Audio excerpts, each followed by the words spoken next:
This is a Louie T Network exclusive. Hey, either you're outside or you're in the lab room.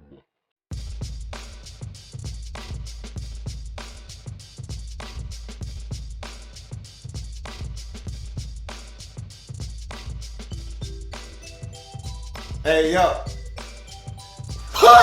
Could it be? Me, your man, Louie T. Welcome. You are in the lab room, of course. I'm your host, Lou. Thank you for joining me on this Louie T Network exclusive college football series. And generally speaking, you know I'm an NFL guy at heart, and so I don't vary, I don't deviate. I stay in my lane, man. I stick to the topic that I'm most familiar with, and that is the National Football League. But in watching all of the tireless hours of college football film when breaking down the NFL draft each and every single year, as I do, and nobody does it better, and I mean nobody does it better than yours truly. In the draft wrap-up series, I've seen so many talented football players at a couple of positions that have just caught my eye. And I'm looking at next year's draft, and you know I'm not one, and I shoot guys down each and every single year. Once their team is out, their team is 2-9 in week 11, week 12, and they start talking to me about this player and that player. I'm like, hey man, stop all that college football talk. I don't want to hear it, okay? Save that for the end of the season when the Super Bowl has commenced and we start getting into the draft season. Save that talk for then. I don't want to hear it. But I have even found myself looking forward to the future and what could be on the horizon at a couple of positions of note that I feel like, man, I gotta talk about these various positions and the talent that could be coming down the pipeline potentially at a couple of positions of note that I have pretty much documented in my travels and studies, looking at all of the copious amount of tape and film that I've been watching on different players. And what I found doing this year's 2016 NFL Draft Wrap-Up Series is that most of the fans that were disappointed with what their team did in the draft or had some kind of gripe, a lot of it stemmed from not getting a back. Maybe earlier in the draft, maybe the one that they liked. Maybe there was a guy on the board at the time when your team selected a player that you weren't that enamored with, and you saw a back there sitting that you felt like, man, this guy could come in and help our team immensely right now. And I'm here to tell you that a lot of teams passed on the running back position in particular in this draft. And even if they did select a running back, they took a flyer on a guy later on in the draft, 5th, 6th, 7th round. What the hell? Why not take a guy later on in the draft where they don't have as much invested? You want to know why a lot of these teams elected to pass on that position as a whole or decided to take a late round flyer on a guy? It's because of what potentially could be on the horizon in 2017. Yes, this running back class is potentially one of the richest we've ever seen with talent coming into the league in 2017. And again, I'm not one to look too far into the future. We know how quickly these things change. These situations are often very fluid, especially when you're talking about the running back position. You could be the guy on top today. You could be an injured, very, very low commodity tomorrow. We've seen it with other positions. Football is a physical and very physically demanding sport, and it doesn't take much for a guy to be up today, down tomorrow. So I say all of this in hoping that these guys are able to stay healthy, and we're going to assume health when discussing all of these football players. But man, I tell you, the potential class of 2017 at the running back position may be the best we've ever seen at that particular position. And I know how we sensationalize things in the media. The things that we see the most recent are the ones that we like to put up at the top of the list. We put those items on a pedestal because it's the freshest in our minds. But I tell you this much. The 2017 running back class, potentially, if every one of these guys come out and are able to stay healthy, could be one of the best we've ever seen. I put it on par with the wide receiving class potentially of 2014 that we saw just a few years ago with, Odell Beckham and Sammy Watkins, and all of those guys came in year one and had huge impacts. And then you got guys that weren't drafted in the first round, like a Dante Moncrief, who I think is going to be a stud coming up this year, who has already produced in his young NFL career. You got a guy like Martavis Bryant, Big Ten, who won't be playing this year, but was a huge contributor for the Steelers the last couple of years. That draft in 2014 at the receiver position was bananas. I think this running back class in 2017 has that kind of potential with immediate impacts from a bunch of backs in that draft. Let's talk about this 2017 running back class quickly and get out of here. I've broken it down into groups because I feel like there are backs that definitely stand above the rest. And then you've got another tier of backs that you can get in the second, third round that are probably going to come in and have huge impacts as well. And then you got other guys that are wild cards, much like we saw with the quarterback position in 2016, where you had Christian Hackenberg and Cardale Jones as wild cards. Guys you could get, later on in the draft, but could be just as good as the guys who went at the top, like a Carson Wentz, or the number one overall selection by the Los Angeles Rams, Jared Goff. So I have a couple of those as well. And then we got some guys that, they're not where they want to be right now, but one hell of a season in front of them. And you never know, things could change, and they could be the guy that's the new hot name as we get to the 2017 draft. So let's jump into the potential running back class of 2017. You start with what I call the A-listers, okay? These are the guys that I look at and I say, these are can't miss prospects. If they're healthy, they're the best of the best, creme de la creme. These guys are coming in day one, immediate impact. I don't care where you put them, what system, doesn't matter. They're scheme diverse, they're universal. These guys are gonna get the job done no matter where they are, no matter what offense. These guys are legit prospects. You start with Leonard Fournette, of course, of the LSU Tigers. You're looking at a guy at 6'1", 230 that has the complete package. Probably haven't seen a guy with the likes of this type of talent since Adrian Peterson in that 2007 draft, and that's saying a lot. And you look at what he brings to the table. If there's a rare combination of size, power, and speed that you just don't get at the running back position these days. And a lot of people like to devalue the running back position. I think this class of 2017 potentially has the chance to bring the running back group, the running back position as a whole, back to the forefront in the consciousness of NFL fans everywhere. And this is a guy to me that is the poster child for this draft class and what the running back position could potentially be. This is a guy that can carry a team. We've seen him do it at LSU. This is a guy that, like I said, has a rare combination of size, speed, and power, can run through arm tackles. If he gets just a split hair of daylight, this is the type of guy that can take it the distance.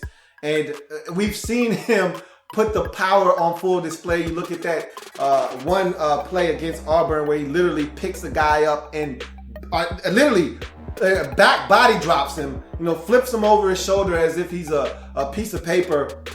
I mean, he's that kind of powerful athlete. And this is a guy that a lot of people looked at and said, hey man, are you going to play your junior year? Are you going to sit out? I mean, those are kind of stupid questions he had to answer because he's that good.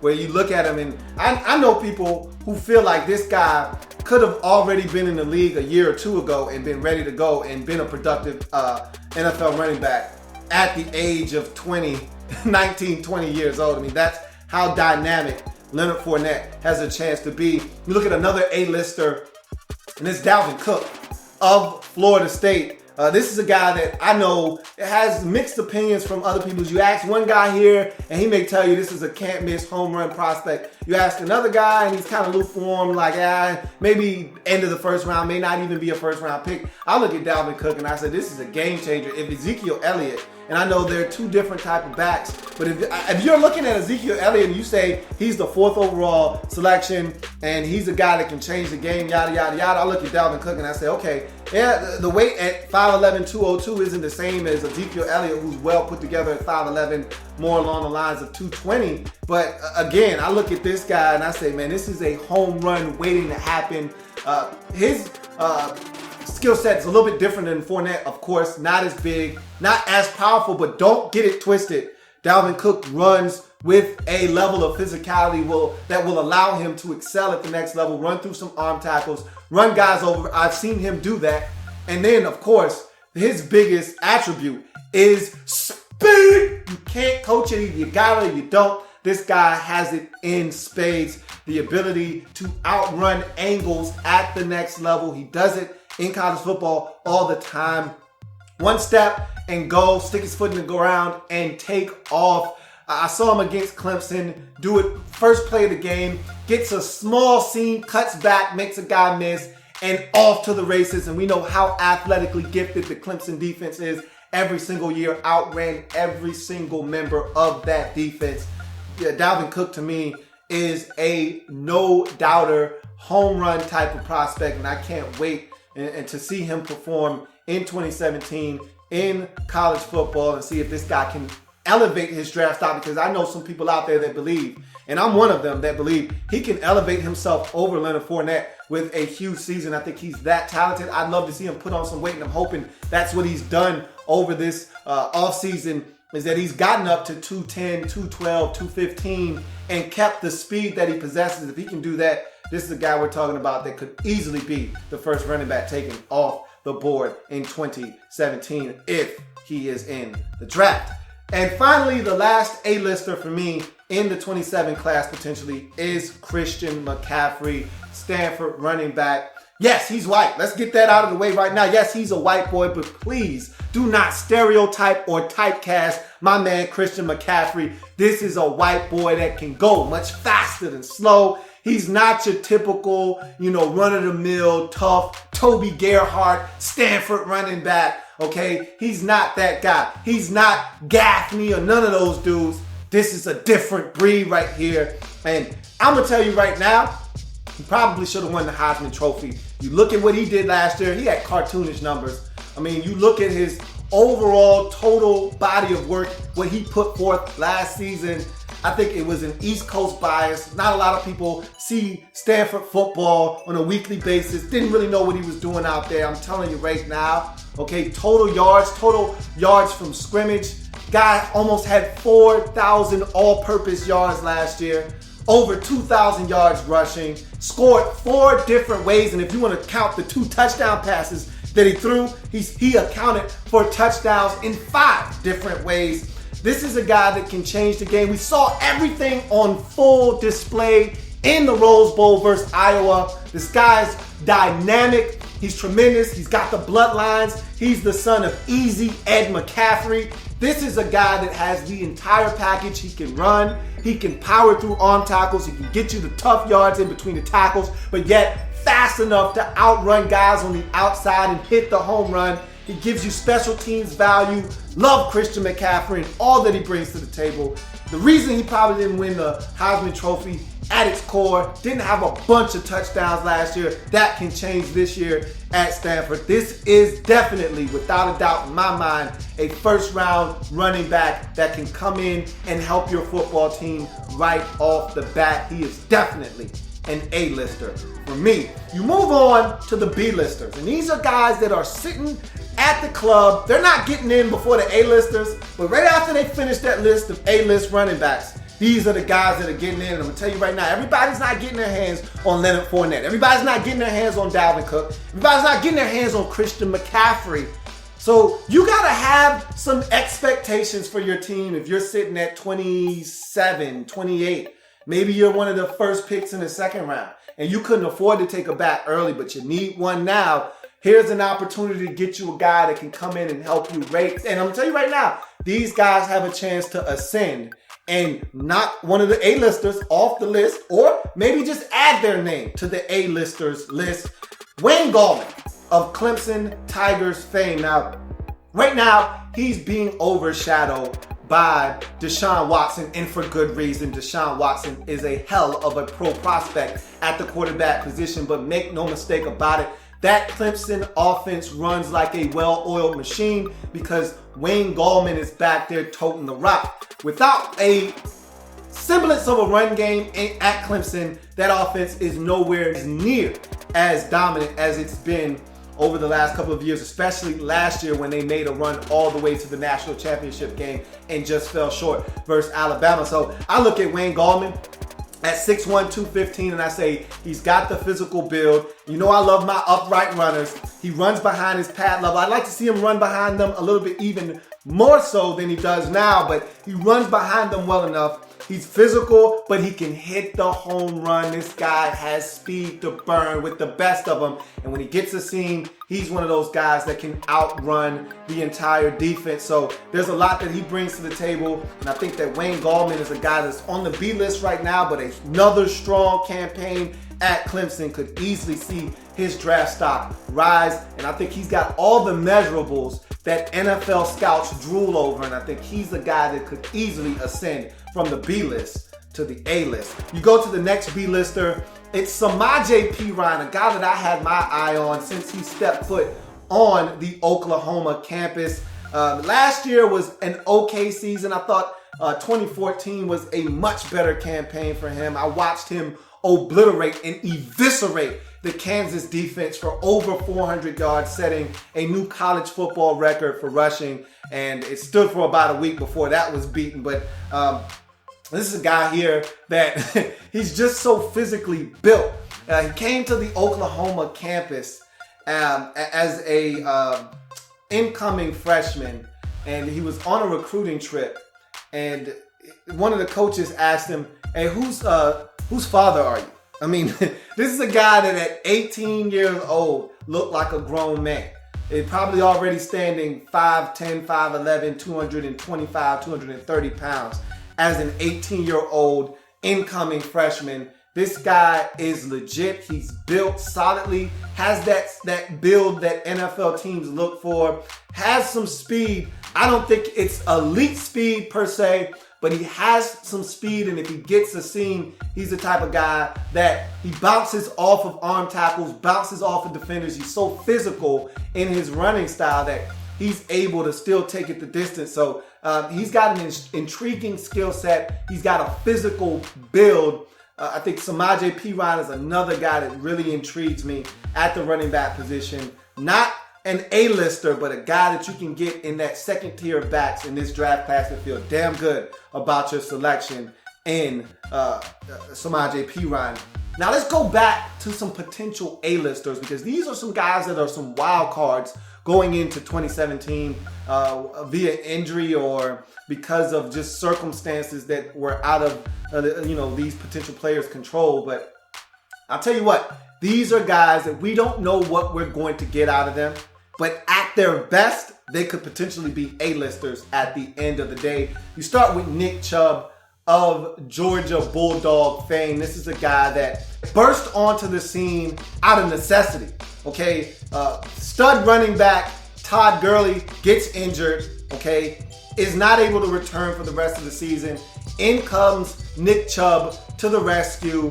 Has a explosive finish to the season in the bowl game versus Louisville and goes off for over 200 yards in a Georgia win. Follows that up with 13 consecutive 100-yard rushing games. Looks like he's going to break Herschel Walker's record at Georgia before going down versus Tennessee and tearing up his knee to shreds. And so now the question is, when will he be back? A lot of people are hoping he's ready for that season opener versus North Carolina. I seriously doubt that, but I don't expect him to miss too many games early on in the season. How will he come back and respond to the knee injury? Will he be, and Georgia fans can relate to this, is he going to be the second coming of Keith Marshall and never be the same after the major knee surgery? Or is he going to be Todd Gurley, come back and rip the league apart like Todd Gurley did last year for the St. Louis Rams? We shall see. It's going to be very interesting, because if this guy comes back and he is the Nick Chubb of old that we saw pre-injury. He's probably not going to want to come back to school again because we've already seen what could happen. All it takes is one snap to change the whole face of your career. So if he has a huge season at Georgia, he may be on the outs. And if he does come back and look anything remotely close to the guy that was dominant in the most dominant conference in all of college football in the SEC, Nick Chubb is definitely going to ascend quickly back into the A-list discussion. And finally, James Conner, the Terminator. Anybody with the name James Conner is automatically dubbed the Terminator, but this actually fits him and his running style at 6'2", 240 pounds. This is a guy that I first laid eyes on watching tape last year of Minnesota Vikings offensive tackle TJ Clemmings. And I'm like, who is this guy, number 34, running dudes over, getting yards after contact, and just being an absolute beast? And one of the viewers said, hey man, that's James Conner, man. That dude is a monster. And so I started following him then. And then it turns out a couple, months later, he has cancer and Hodgkin's and isn't able to continue to play football the rest of the season. And so it was a devastating blow for him, but he was able to persevere, overcome, and he's going to be ready for week 1 of the Pitt season. And that is just a heartwarming story, first and foremost. But second of all, this is a guy that has the potential to be an A-lister back. The combination, again, of size, speed, and power is unique. And again, we're talking about a guy that was an ex-fullback who turned himself into the ACC Player of the Year in 2014 and was ready to break out in 2015 before the cancer diagnosis. So this is a guy at 240 pounds, and I don't know if he's weighing that anymore because of the cancer and probably losing a little bit of weight. But I don't know if he's still up there, but he's still going to probably be a 230-pound back at least. I don't think there's any way he's any less than 230 pounds. And so this is a guy that at that size, at 6'2", 230, if he's running the same way he did pre-cancer diagnosis, this is a guy that is a beast, a stud, and I can't wait to see him get out on the field and produce. And if he does produce the way that he did pre-cancer, this is another guy that could easily hit the A-list as a 2017 running back in that draft class. So you got a couple of guys that are on the guest list before we wrap this thing up. And these are all guys that are solid backs. They don't really necessarily move the needle, aren't in the consciousness of most college football fans. They're not the first names that roll off your tongue, but are productive backs in their own right, and with a strong campaign this year could easily ascend and rise up draft boards, as this process always is fluid. Like I said earlier on, these are guys that could easily see their names called a lot sooner in the draft than where they are potentially right now. Corey Clement out of Wisconsin had to wait his turn behind Melvin Gordon III. Last year dealt with some injuries, wasn't as productive as everyone thought he was going to be, has a chance to really break out this season and make a name for himself. Jalen Hurd out of Tennessee. This is a guy at 6'4". You're not going to see a back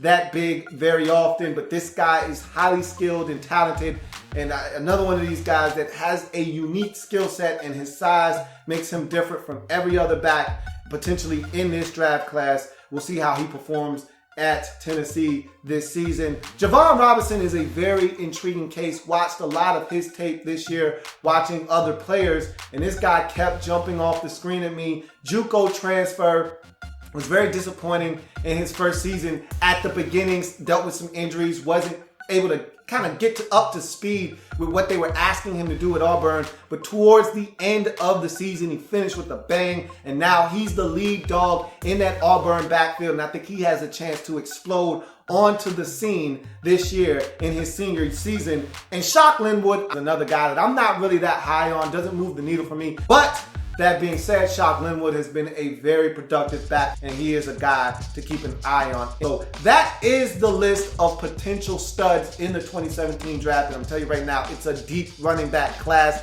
with a lot of A-list potential talent coming out. This could be one of the best draft classes we've ever seen at the running back position. Now, again, a lot has to happen for that to come to fruition. These guys have to stay healthy, 1. 2, they have to actually come out. Not all of these guys are seniors, so they have more eligibility and can choose to go back to school if they so choose to do so. But at the end of the day, if these guys have had enough of the college football life and are ready to take that next step, and for those guys that have extra eligibility and are ready to make that leap from collegiate star to NFL hopeful, this could be one of the greatest running back classes we've ever seen in NFL history. So that's going to do it for your man Louie T in the college football series. If it happens in the National Football League, whether big or small, we cover it all here in the lab room. Come back and join me as I continue to break down it. And National Football League. I got more college football series for you. Come back and join me. See you next time.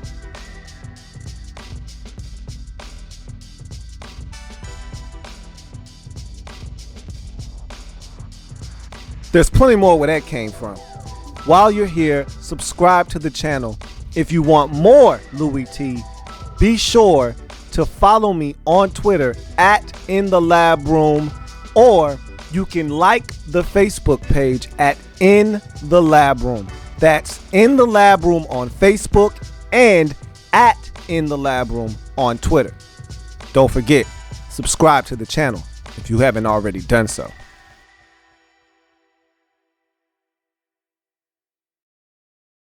do